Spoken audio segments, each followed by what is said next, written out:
G'day, I'm Paul. This is my GWM Cannon. Today I'm going to apply a decal that I bought from China onto the back of my tailgate. Looks like that.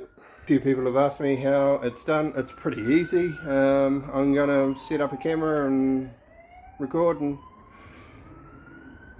yeah, wish me luck.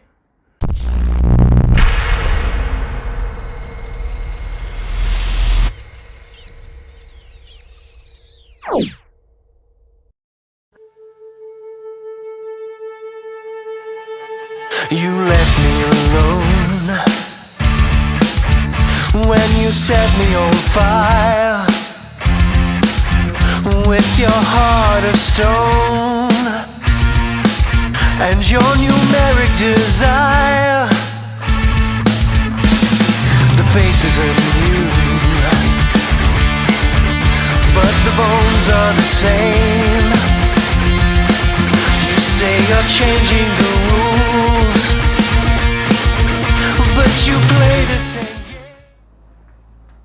This is just water, nothing else, just plain old boring water. And it kind of stops the vinyl sticking to the truck too soon, so you get to kind of peel it off and readjust as you're applying it.